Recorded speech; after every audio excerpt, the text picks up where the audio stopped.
જીવનધારા વૃદ્ધાશ્રમ તારીખ 8/6/26 જીવનધારા વૃદ્ધાશ્રમમાં ઘણા બધા વડીલો અહીં રહી રહ્યા છે. 297 વડીલો છે. 297માંથી બેડ રેસ્ટ વડીલો 80 થી વધુ છે અને પથારીવશ વડીલો કે જેમની ઉંમર વધી ગઈ હોય અને જેઓ એકલા જ હોય અને જેઓનું મીન્સ કે જેઓને એકલી દીકરીઓ છે, જેઓ નિસંતાન છે, જેઓ એબનોર્મલ છે તેવા વડીલો રહેતા હોય છે.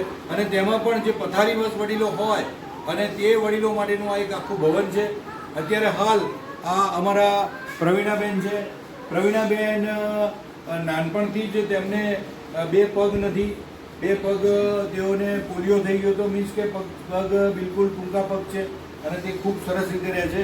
હમણાં જ અમે પ્રવીણાબેનના મોતિયાનું ઓપરેશન કરાવ્યું છે. કેવું છે પ્રવીણાબેન? બહુ સરસ થઈ ગયા. 2 ઓપરેશન સરસ થઈ ગયા ને? 2 આંખોના ઓપરેશન થઈ ગયા અને ખૂબ સરસ છે તેમને. અને આ જ રીતે અમારા કાંતાબેન શાહ કે છેલ્લા લગભગ 18 થી વધુ વર્ષથી તેઓ અહીં રહી રહ્યા છે. ખૂબ જ સરસ રીતે અહીંયા તેઓ હરતા ફરતા ચાલતા તેઓ તેમના મિસ્ટર સાથે રહેતા હતા. તેમના મિસ્ટરનું લગભગ 15 વર્ષ પહેલાં અવસાન થઈ ગયું અને અત્યારે હાલ બા અહીંયા જ છે. તો બાને આપણે બેઠા કરીશું. કાંતાબાની ઉંમર 94 વર્ષ છે. ઉભા થાઓ. હાલો પાણી આપું. ચલો ચલો બેસો. 94 વર્ષના છે કાંતાબાને. ખૂબ સરસ. કાંતાબા ખૂબ જ સરસ નવકાર મંત્ર બોલે છે. કાંતાબા નવકાર મંત્ર બોલો તો. નવકાર મંત્ર બોલો. નૌકા નમોરિયંતાણમ.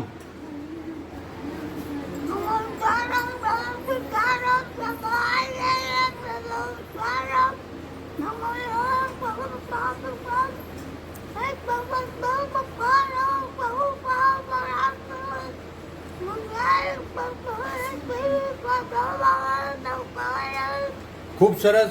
તો કાંતાબા અહીંયા જેટલો ટાઈમ એમનાથી જ્યારે શક્તિ હતી ત્યારે તેઓ અમારું જે દેરાસર છે, દેરાસરમાં રોજ કચરો વાળવો, અંગલૂછણા ધોવા અને આખો દિવસ દેરાસરમાં બેસી રહેતા હતા.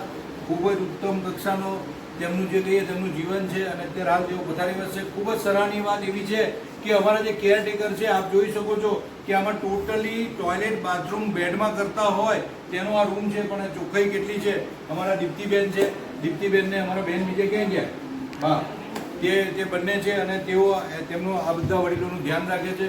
તો આ જ રીતે અમારો જે પરિવાર છે, અમારા દીપાલીબેન ને અમારા સ્ટાફ સાથે જે વિઝિટ થયા છે, તો અહીંયા આ રીતે બધા વડીલો ખૂબ જ સરસ રીતે સચવાતા હોય છે.